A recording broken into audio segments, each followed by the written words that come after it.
Olá, está começando mais um Mercado e Perspectivas, o MesaCast da FEComércio São Paulo, que reúne lideranças que ditam tendências e mobilizam o mercado.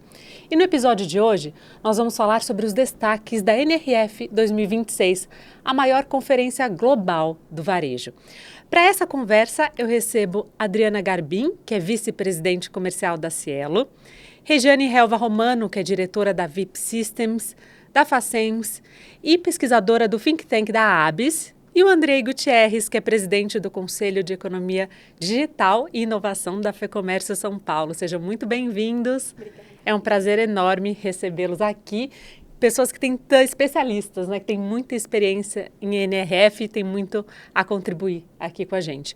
Então, eu queria começar falando sobre os principais destaques, né, na visão de cada um de vocês. Bom, o varejo chega a 2026 num cenário complexo, né, de instabilidade econômica, pressão sobre a força de trabalho, muita evolução da IA rapidamente, que a gente estava até discutindo aqui anteriormente. Eu queria então cada um de vocês falasse quais são os principais destaques, o que o varejista tem que ter em mente a partir do que foi discutido e apresentado na NRF. Começando com você, Adriana, pode ser? Pode ser. Obrigada, é um prazer, uma honra estar aqui com vocês.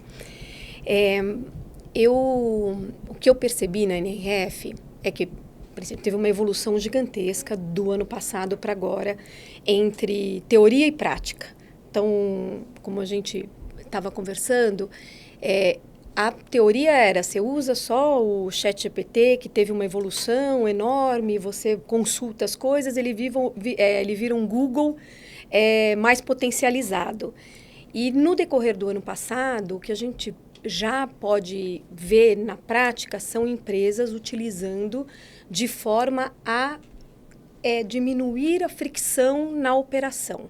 Então, tem muitos exemplos a respeito disso, mas acho que 62% das empresas hoje já têm agentes que diminuem o trabalho operacional para que as pessoas possam fazer aí a estratégia, o relacionamento e aí concatenar toda a parte de evolução de resultados e as tendências. Então, acho que para mim o que ficou muito foi a realização e a prática da ferramenta que virou algo tão importante aí no dia a dia da gente, indivíduo, e agora das empresas.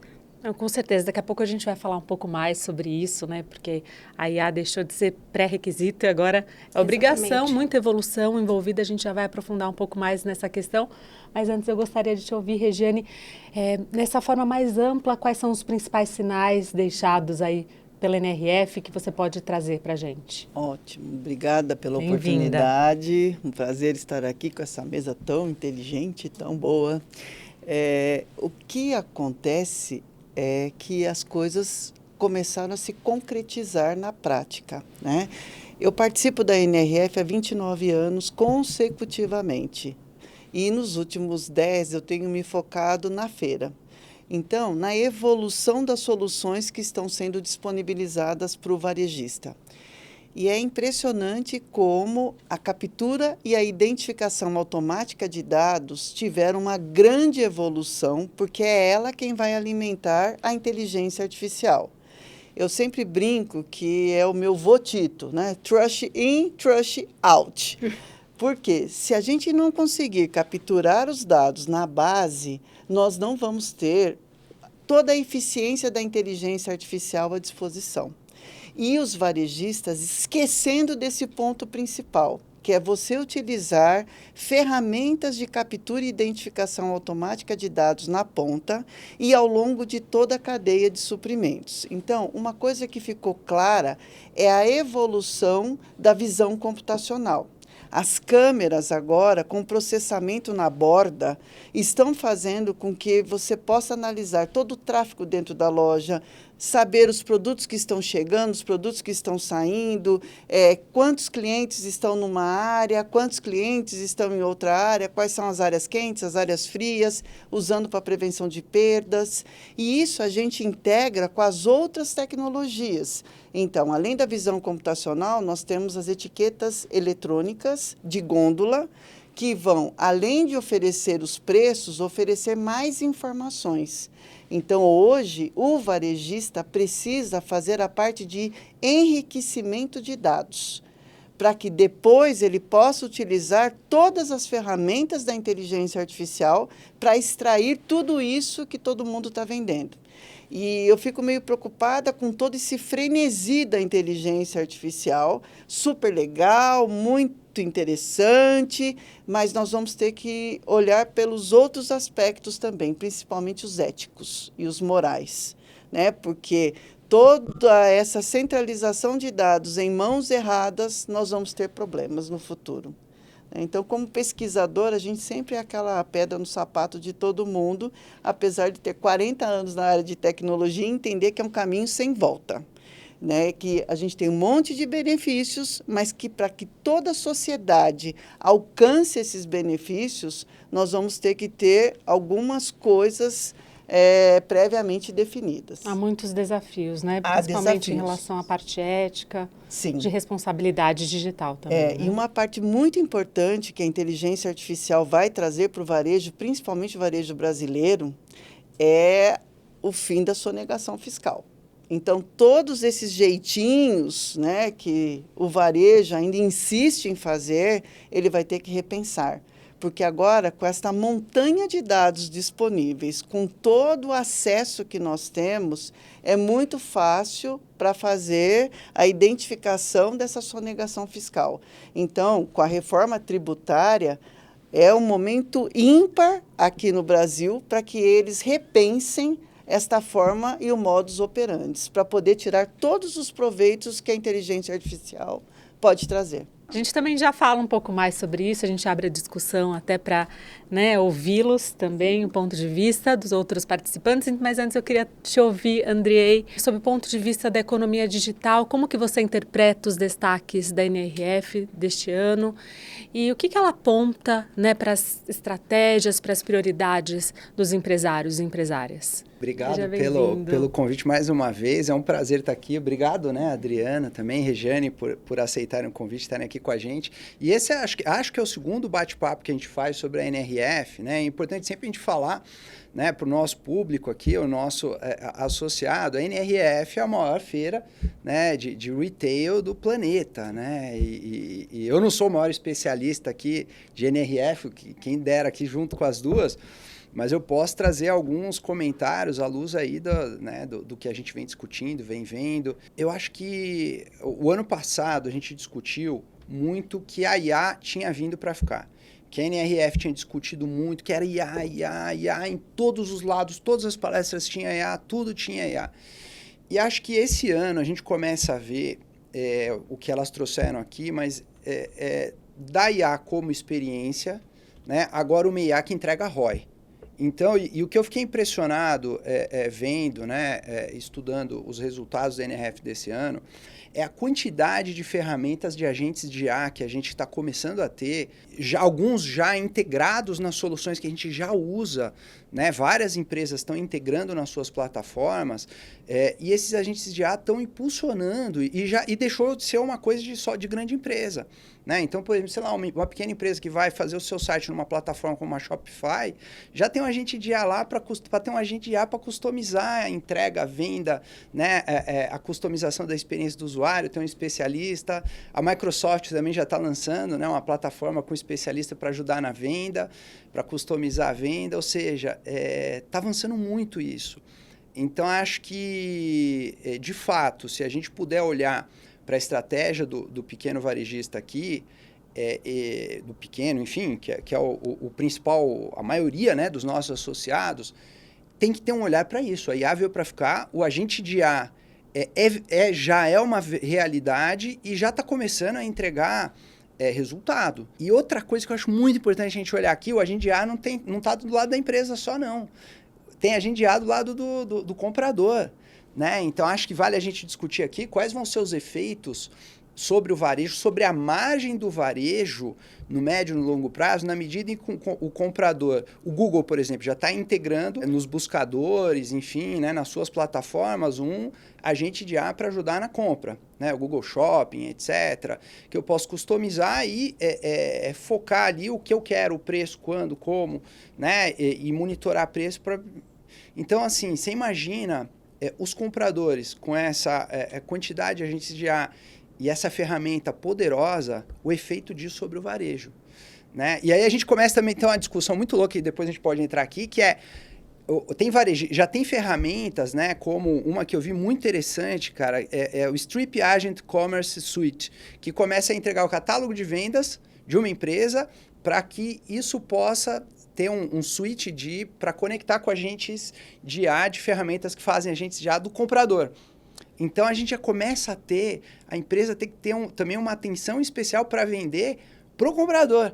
A gente está falando, tem o B2C, o B2B, agora vai ter o B2A, B2A, que é o Business to Agente de A.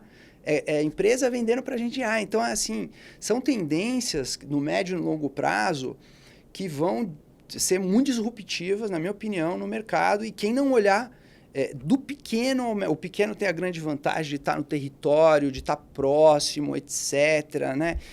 Mas, mesmo assim, a gente tem que olhar e tem que ver se faz parte desse universo de alguma forma. Não dá para ficar de fora. Mas a IA em tudo ou só nas operações? Como que fica a experiência? Em qual aspecto a gente consegue humanizar essa experiência de compra para que ela seja mais rica, com maior conexão? Você tem agentes de IA para tudo. Isso está impressionante, né? Desde a área de vendas, pagamentos, gestão, operação, né? Então, tem uma empresa, por exemplo, se a gente for falar do pequeno e do médio, eu estava vendo uma empresa que saiu lá, que soltou uma solução lá na NRF, Model Context Protocol, que é da MicroStrategy. O que isso faz? Ele coloca os seus dados de venda no WhatsApp. Então, um pequeno varejista que está próximo ali, cara, com os dados de venda, ele consegue saber, por exemplo, o João que compra café, faz 20 dias que o João não comprou a última vez o café. E eu consigo automatizar ali, fazer uma campanha automatizada, né, para estar mais perto, conhecendo mais o consumidor e eu com tudo que eu estou perto, né? Você entendeu? Então, esse é só um exemplo, mas você tem vários outros que você começa a tá tendo possibilidade para o pequeno e para o médio. E o WhatsApp, né? Eu acho que também isso é outra coisa que eu vi daqui, eu não tive lá na NRF, mas falaram muito que o WhatsApp Brasil é WhatsApp, e a gente sabe. E o comércio também está sendo um sucesso. Quem sabe usar o WhatsApp de maneira efetiva é onde o cidadão está, né? Então, a gente começa a ver a possibilidade de você usar o WhatsApp para usar e integrar dados, e o que a Regiane falou é muito importante, cara. Dado o Clean Data, a galera começou também a falar muito de Clean Data lá, né? Eu acho que vale depois a gente explorar também isso. Como é que a pequena empresa faz para ter dados estruturados, né? Com que certeza. É outro caminho, se digitalizar. Foi outra coisa que a gente começou a falar no ano passado e acho que vale a gente avançar nisso também. Como adaptar tudo isso para a nossa realidade, né? Incluindo principalmente a maioria das empresas, né? Os pequenos e médios. Mas eu queria também trazer essa discussão, Adriana, para os meios de pagamento, né? E também aprofundar sobre a jornada de compra. O que apareceu com mais força na NRF, que você destacaria e que também já começa a influenciar as decisões comerciais no Brasil? E também o seu olhar sobre essa questão do WhatsApp, dos dados. O meio de pagamento, ele vem também ocupando um espaço bastante diferente do que era no passado, né? O meio de pagamento era algo que você finalizava a compra e também não importava muito se tinha ou não fricção, né? Eu acho que o que eles trouxeram muito forte é o meio de pagamento, ele faz parte de toda a jornada hoje até a próxima compra. Inclusive, ele não é finalizado naquela escolha que eu fiz. Ele já abre uma brecha para a próxima compra. Então, se vou dar um exemplo de um case que a gente tem para tangibilizar na Cielo, que é com o Grupo Veste, que é da Lely Blanc, da Bobo. O que a gente fez dentro do formato de meio de pagamento, a gente conectou do estoque, a omnicanalidade, né? Que você não importa se você vai numa loja e não tem o produto, você não vai perder a venda. E a própria vendedora, ela na hora, ela faz a encomenda, ela faz uma centralização dos estoques, sejam eles que estão lá no e-commerce, você está no e-commerce, você não está na física, você não vê, você não vende. Então, é um estoque centralizado, ela faz a baixa, ela já pega o endereço de cadastro e ela já combina a entrega e faz o pagamento. Então, veja que a jornada de pagamentos hoje, ela também atua fortemente na decisão de compra do consumidor. Porque se ela não for fluida e atrapalhar, ele escolhe outra, ele acaba escolhendo outra. Vou dar um exemplo até do mundo físico, de totens, né? Que a gente, de uma hora para outra, isso avançou consideravelmente. Hoje a gente não tem mais aquela resistência ou até o receio da nova tecnologia por parte de um consumidor numa loja grande de supermercados, por exemplo, que a gente vê o totem, né? Ele tem totens que você não achou o produto, você pode, além de fazer também o pagamento, encomendar o produto e falar onde você quer que entregue. Então, acho que a jornada de meios de pagamento hoje, ela viabiliza o próprio negócio, seja, né, no mundo físico, no mundo online. O cliente não vê canal. Eu falo assim, tem alguns termos que a gente olha dentro das empresas. A gente fala, qual canal? Ele não vê, ele sabe o que ele quer, qual data que ele quer, que ele precisa aquilo e qual o valor ou a forma de pagamento que ele está disposto a fazer. E aí ele faz a opção de onde que ele vai. E não importa se o canal vai ser online, vai ser físico, se a gente vai fazer a jornada múltipla. E aqui eu concordo com todo mundo, respondendo sua pergunta, né, emendando com a questão de dados. Também, assim, nós somos consumidores antes de sermos, né, profissionais. Sim. Aqui nós somos pessoas. A questão dos dados e de como a empresa trabalha os dados dos seus clientes, né, respeitando, criando este elo de confiança, ela também é uma jornada que pode viabilizar e criar elos importantes de fidelização, como ela inviabiliza e ela causa um churn, às vezes, permanente. Né, de um cliente que não quer mais ver a empresa porque ela usou os dados de forma incorreta ou foi bastante invasiva.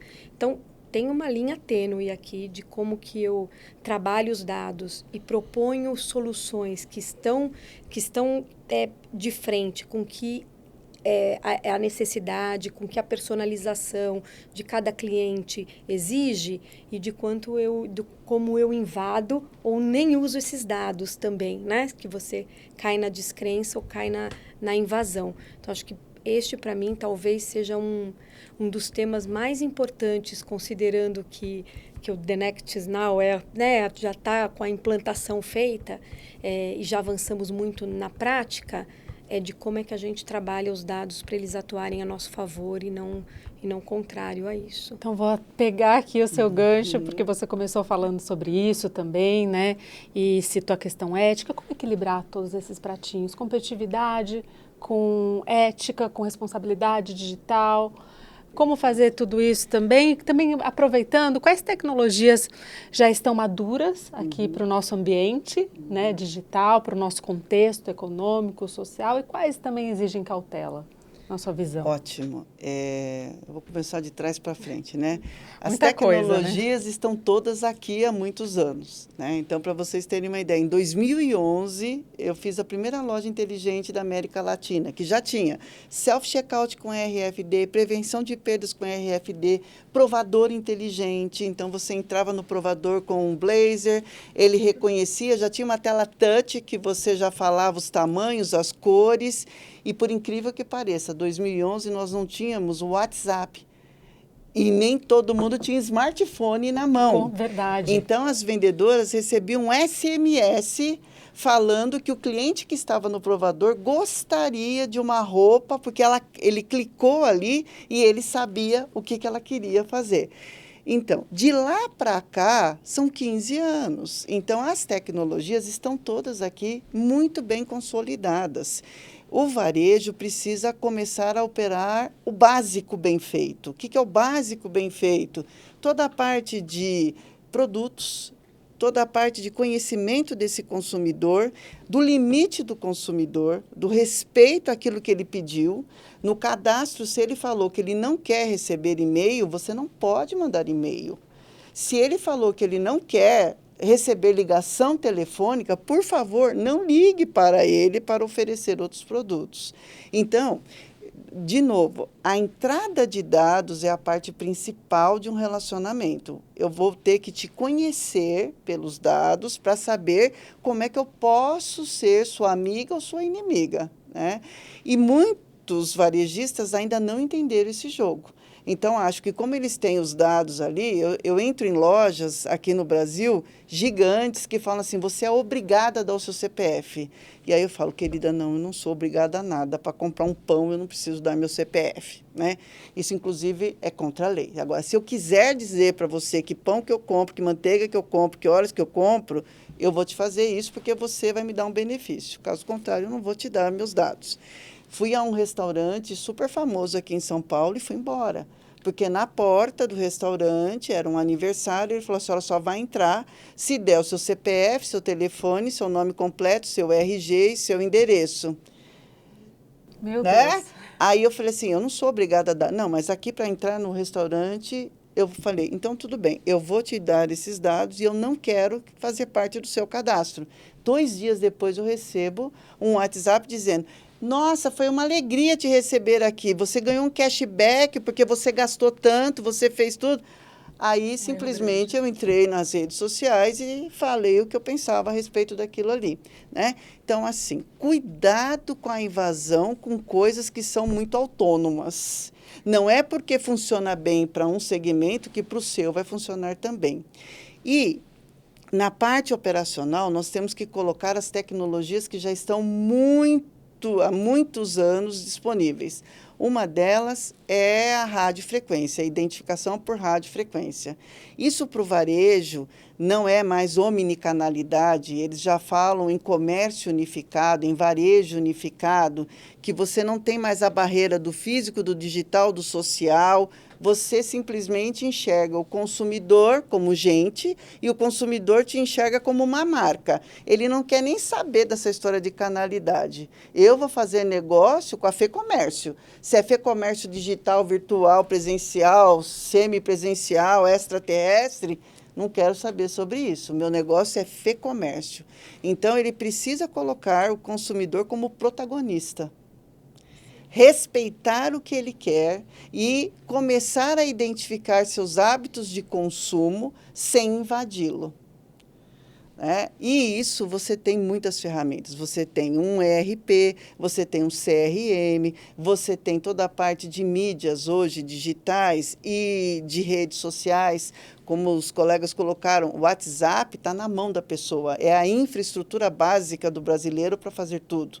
Por ali você já pode fazer recomendações, você pode ofertar produtos, deixar ele escolher se ele quer ou não continuar o relacionamento, automatizar o pagamento. Só que por trás você tem que ter um software que receba essas informações para que ele consiga realmente fazer a previsão da demanda, do planograma, da distribuição, da logística. Então, eu não posso olhar simplesmente um canal. Eu tenho que olhar a minha marca, como é que eu quero me posicionar e usar todas essas ferramentas que já estão aí consolidadas, com fabricantes no Brasil, prontos para operar de forma tropicalizada.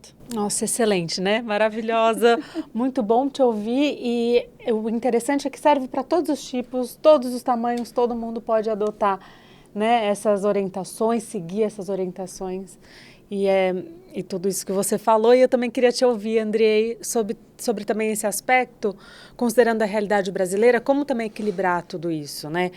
Competitividade, inclusão digital e outro aspecto que a gente não falou, que é a pressão regulatória, né? Que tem a ver com a nossa entidade, com o seu conselho, que também é outro aspecto importante, né? Vocês estavam falando, minha cabeça estava fervilhando nessa área, né? O que pode, o que não pode fazer. E muita gente, às vezes, começa a ver isso e ver os limites e fala, não, precisa de uma regulação de IA. Aí eu falo, gente, peraí, para aqui do varejo, a gente não precisa para nada de uma regulação de IA para pôr freios e guarda-reios para eventuais exceções nesse ambiente aqui. Vamos colocar, a gente tem a Senacom, a gente tem o Código de Defesa do Consumidor, certo? A gente tem a LGPD e a NPD, né, que estão regulamentando dados pessoais. Então, a gente tem as relações de compra regulamentadas.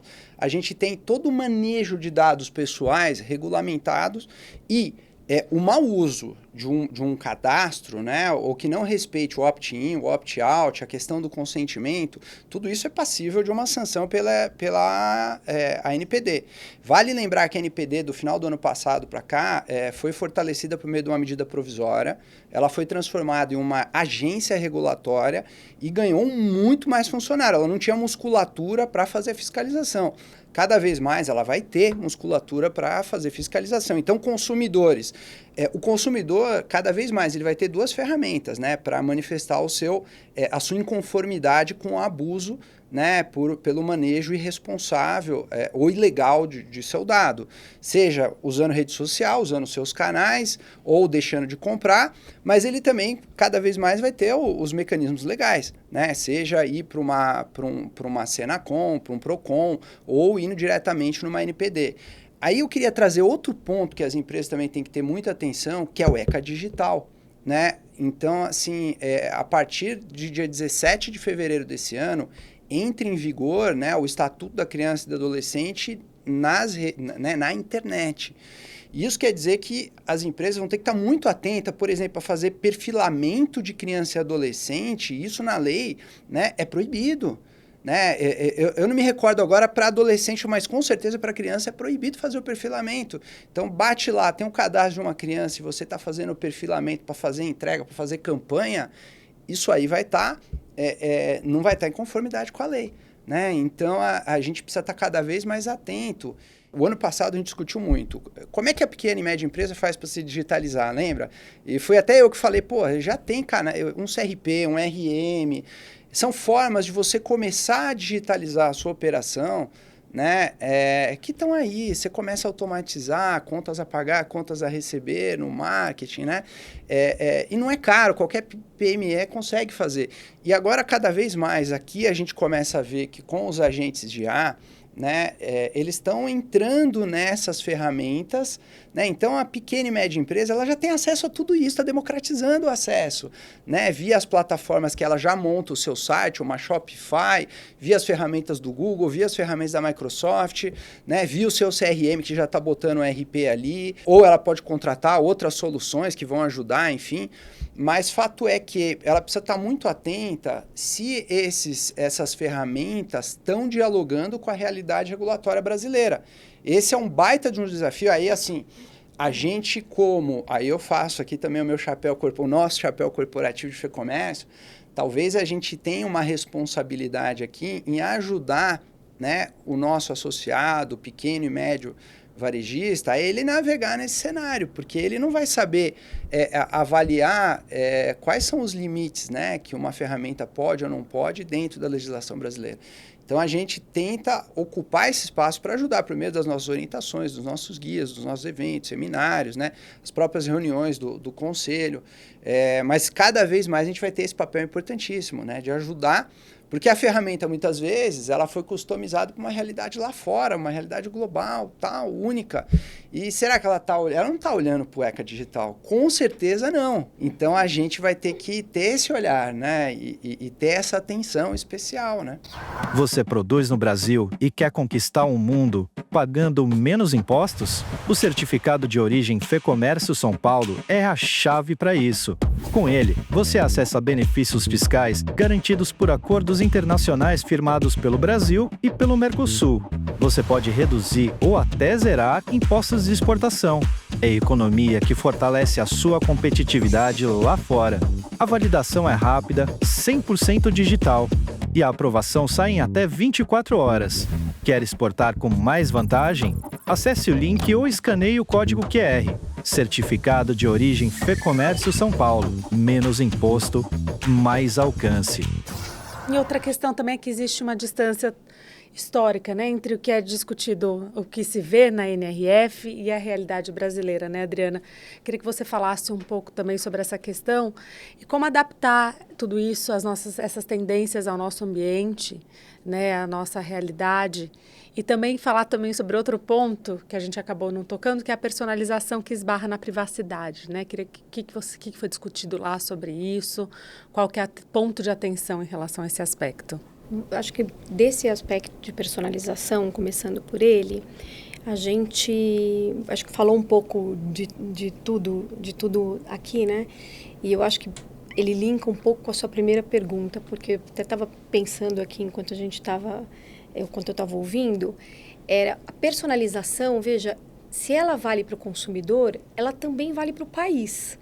Né? Então, nada que a gente vê que está sendo lançado, está sendo colocado, ou está valendo para uma empresa, inclusive aqui para o país, porque uma empresa que está no Nordeste, ela tem um desenho, tem uma cultura instalada das pessoas, do consumidor, tem um formato de interação muito diferente de uma do Sul. Então, a gente tem uma rapidez de olhar algo que está acontecendo e querer fazer plug and play, né? Eu pego e eu vou colocar aqui, depois falar não funcionou. Não funcionou porque ela é uma concepção, ela é um conceito. Você pega e aplica de acordo, personalize de acordo com o seu dia a dia, com o seu negócio, né? Então, de tudo que é feito e tudo que é exemplificado lá, ele é bastante válido no conceito. Acho que faz a gente abrir os horizontes. Mas a questão de trabalhar a base de dados, ela vale de cada empresa, porque acho que começa nessa estruturação e as empresas estão em momentos, em estágios muito diferentes. Né? Quando a gente fala das câmeras, que ela mesmo falou, né, das lojas que tem câmera e consegue olhar o consumidor e as atitudes e o comportamento, tem gente que não tem isso, mas não necessariamente ela não entende um pouco do formato e do desenho. Fora isso, obviamente, tem ramos diferentes, tem formatos, produtos, giro de estoque, quebra de estoque bastante diferentes. E até risco. Né? A gente tem uma questão que vai muito além do dados, que são os riscos inerentes à venda mesmo, ao processo de venda e como que eu também utilizo este processo de personalização de tantas ferramentas que existem hoje, de fraude, detecção, para a gente garantir a eficiência, o ROI no final do processo. Né? Agora, acho que tudo que a gente fala de inovação, ela tem uma questão com a nossa capacidade de execução. Então, acho que se eu pudesse aqui, que eu olho muito, não só varejo, empresas de serviço, bancos, veja quantos dados o mercado financeiro não tem de um cliente. Ele tem os dados de todo o consumo, de todo o comportamento de compra e de gastos, né? É uma riqueza gigantesca e poucos bancos ainda conseguem trabalhar e nem assim na sua totalidade. Então, o que eu acho que o nosso desafio é olhar um pouco para a nossa capacidade instalada de dados, para a nossa organização de dados, com a questão da personalização, de respeito sempre, das leis que nos regem, que talvez sejam diferentes em várias situações das leis que regem outros mercados, e a nossa capacidade de execução. Nossa disciplina de execução.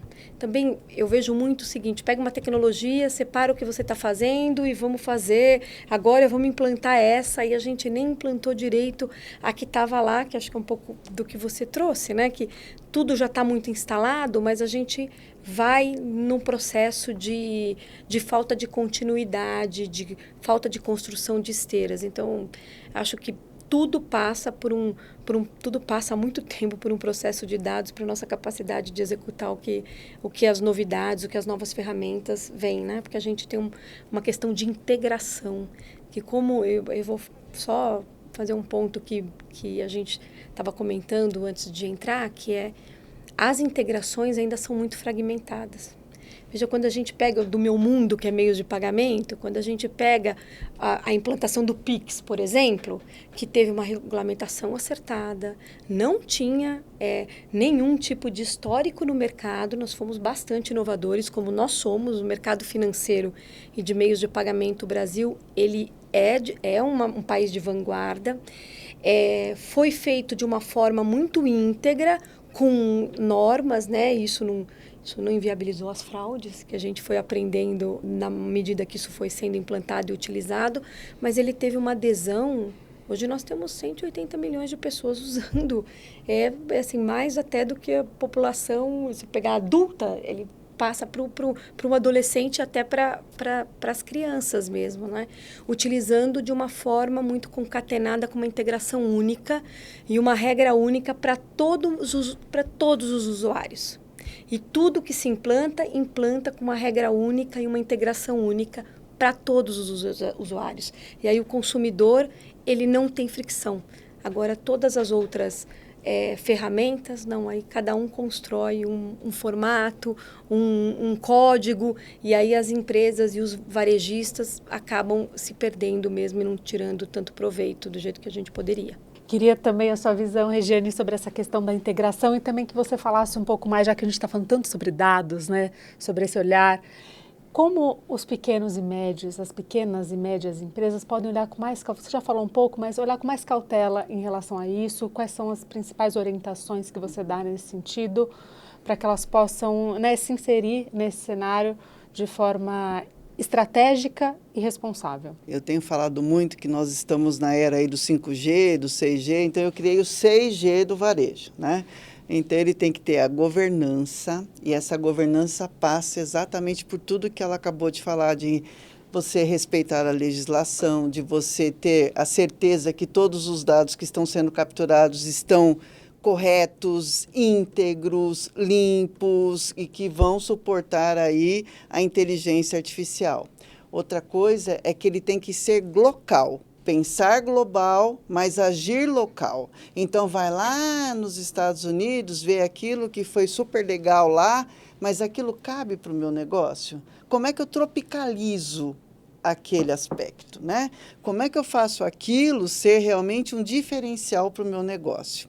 A outra parte importante é a gamificação, no sentido da palavra. Agora, a loja é uma área de experiência. Você vai até o varejo porque você quer se divertir, virou um ponto de encontro físico, você pode testar ali o produto. Então, o espaço da loja precisa ser muito inteligente, interativo, gamificado e acolhedor. Um ponto de encontro. A outra coisa é a gnose, né? O que é a gnose? É o conhecimento. Eu preciso conhecer os meus produtos, mas de forma muito precisa, os meus serviços, os meus funcionários precisam estar extremamente bem treinados, porque todo mundo olha para o varejo externo achando que é o melhor dos mundos, e não é. O varejo brasileiro dá show no atendimento humano, né? E é o último item ali do 6G, depois que a gente falar do gap tecnológico, a gente tem que acabar com esse medo de adotar tecnologia, mas a base de tudo isso é gente. Temos que ter pessoas competentes ali no varejo. O varejo não pode ser um lugar que é visto como um cabide de emprego, como a última coisa, assim, eu não consegui emprego, vou trabalhar no varejo.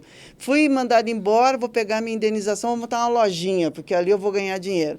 O varejo é uma ciência, né? O varejo necessita pensar em todos os processos administrativos de um negócio, mesmo que ele for pequenininho. Se comprar errado, estocar errado, não ter o giro correto, a precificação correta, a entrega correta, você usar preços diferentes em canais diferentes, está matando o varejista de grande porte hoje. Entre numa loja grande e vai comprar um móvel hoje. Qualquer um, faça essa experiência. Eles vão falar, mas eu não posso levar o preço do site. Como é que você não pode, filho? É um nome, eu tenho lá um nome, X. Eu vim comprar do X. Eu não vim comprar do X digital, do Y. Não, eu vim comprar do X. Por que eu posso sair daqui, entrar no meu celular, dentro da sua loja, usando o seu Wi-Fi, para comprar no seu canal virtual e eu não posso ter o mesmo preço fisicamente se eu estou aqui? Fui comprar um fogão para minha sogra, a moça falou assim, olha, se você quiser levar agora, você vai ter que pagar R$200 a mais. Eu falei assim, como assim, moça? O fogão está aqui, eu estou vendo, estou tocando no fogão. Eu entro no seu site, ele está R$200 mais barato. Mas lá é site, aqui é loja. Eu falei, então, e é a mesma marca. Saí de lá com uma péssima impressão e aí eu vejo, para nós aqui o cliente é em primeiro lugar. Sai do discurso, filho, vai para a prática. Senta lá na loja, vai no chão de loja, vai verificar se é isso que você está falando, é isso que você está fazendo. Porque essa nova geração odeia que você diga uma coisa e faça outra coisa. Então, nós estamos numa mistura de gerações, né? É X, é Z, é todas. Agora já tem mais uma aí que são os nascidos em 2025, Sim. A beta. Né? Eu imagino o que essa criançada vai fazer. Vai ser por ondas cerebrais, já vai comprar, mandar entregar em Júpiter, em Platão, e você vai ter que ter logística chegar, né? E ter toda essa parte de gestão por trás. Então, resumo, reveja os processos, todos os processos. Reveja as integrações. Saiba exatamente o seu posicionamento de mercado, qual é o seu público-alvo. Não reinvente a roda. Faça a roda rodar do jeitinho que ela é. Porque se você fizer isso, quando chega a inteligência artificial, você vai ter um boom no seu negócio e vai ser multinacional. Bom, nosso tempo está chegando ao fim, mas antes eu queria ouvir as considerações finais de cada um de vocês e uma mensagem final sobre qual a principal mudança que a NRF propõe, né, de comportamento, de pensamento. Vocês já falaram várias coisas, mas a mensagem final, né, para que a empresa seja competitiva nos próximos anos e neste ano, principalmente, no agora. Andrei? Eu acho que o agente de IA veio para ficar. Se eu pudesse mencionar isso, o agente que é o que automatiza, né? Então, a gente começa a ter a IA automatizando em diversos segmentos do varejo e que a gente precisa estar atento a isso, né? E do mesmo modo, na medida em que a gente automatiza, a gente começa a ter riscos, né? Então, a gente discutiu aqui os riscos regulatórios. Risco regulatório, você não tem, desafio regulatório, você não tem como não cumprir, né? Você até pode, mas você vai estar fazendo uma contravenção passível de uma punição, de uma sanção. E aí a gente tem outros desafios éticos, né? Os desafios de adoção de melhores práticas. Então, acho que também isso fica como lição aí de casa, para adotar os desafios de melhores práticas, né? E a gente talvez, o outro campo que vale explorar depois é a questão da cibersegurança, né? A gente sabe que o cybercriminoso cada vez mais está sequestrando infraestrutura, então eu estou indo para o digital, eu preciso tomar muito cuidado, sobretudo pequeno e médio, que eu também tenho que me certificar, além de eu estar tendo uma gestão de dados responsável, uma boa governança de dados, seguindo todos os padrões regulatórios. Aí a questão ética está na franja, né? Aí a questão ética é uma decisão de negócio da empresa. O quão ela vai querer ir um pouco mais acima ou um quanto mais abaixo, né? A margem que ela tem ali, né, para ser mais agressiva ou menos agressiva, né? E isso aí vai ter efeitos sociais, não regulatórios, porque o ético não é regulatório. Pode vir a ser uma regulação, né? Se for algo ético muito contestável, pode virar uma regulação. Mas também os desafios de boas práticas, né? Então, acho que a boa governança de dados, gestão de dados, a cibersegurança tem que vir acompanhado, né, da adoção de melhores práticas de cibersegurança e resiliência operacional. Então, acho que isso também é a outra mensagem que fica, né? Nem tudo é maravilha, nem tudo é mágica, né? A tecnologia está aí, a IA agêntica está aí, né? Tem tendências muito boas que você tem que estar atento, tem tendências, pontos de atenção, como é a agêntica pelo consumidor, né? O consumidor tem os agentes de IA dele. Então, acho que é isso, né? É muita atenção ao que está acontecendo, não dá para dormir no ponto, né? E vamos navegar cada vez mais, né? Navegar, se informar, inovar com responsabilidade. Com certeza. Obrigada, viu, Adriana? Eu vou procurar falar de um outro tema aqui como fechamento, que é a questão da IA e do ser humano, né? Que a IA, e tem muito receio em empresas, né? A IA, ela não veio para substituir pessoas. Ela veio para impulsionar a capacidade que as pessoas têm de fazer o que só elas fazem, né? De pensar, de construir estratégias, de se relacionar com pessoas. Então, acho que para mim isso é muito, muito importante. E aproveitar esta capacidade para a gente sair do ser para o fazer. Também acho que quando a gente fala aqui um pouco do que foi essa última NRF, a gente viu muita coisa sendo tangibilizada. Para o varejista, mas para as empresas em geral, é pensar nas rotinas de forma que as experiências sejam fluídas, únicas, sem fricção, né? E que a gente garanta disciplina de execução. capacidade da gente efetivamente implantar da forma correta e garantir que a execução esteja acontecendo e que a inovação faça parte de toda a empresa, não de uma área específica, ou não de um papel, ou não de um congresso, que ela seja respirada, porque eu acho que cada vez mais as novas tecnologias virão mais rápido e aí quem não pegar e quem não se atualizar vai ficar para trás. Seja o grande ou seja o pequeno varejista. Não dá para dormir no ponto, como a Andrei falou, né? Excelente, obrigada, viu? Obrigada. Regiane? Eu acho que tem que ter empatia, né? Colocar o consumidor como centro e se colocar na posição do consumidor. Como é que você gostaria de ser atendido por aquela marca?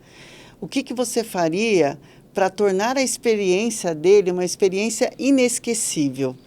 E, a partir daí, rever os processos, acertar com toda a parte tecnológica já existente e olhar a sua equipe, porque a equipe vai fazer diferença. Na hora de escolher entre A ou B, eu vou escolher aquela que me tratar como gente. Então, apesar de trabalhar muito com tecnologia, eu amo a humanologia, né?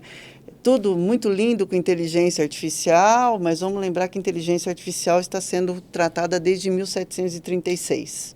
Não é uma coisa nova e o pessoal está endeusando aquilo que está acontecendo hoje. Então, pé no chão, né? Vamos olhar aqui, nós vamos ter um ano muito complicado, cheio de desafios, para o pequeno varejo principalmente, com Copa do Mundo, com eleições, com tudo que a gente vai viver aí.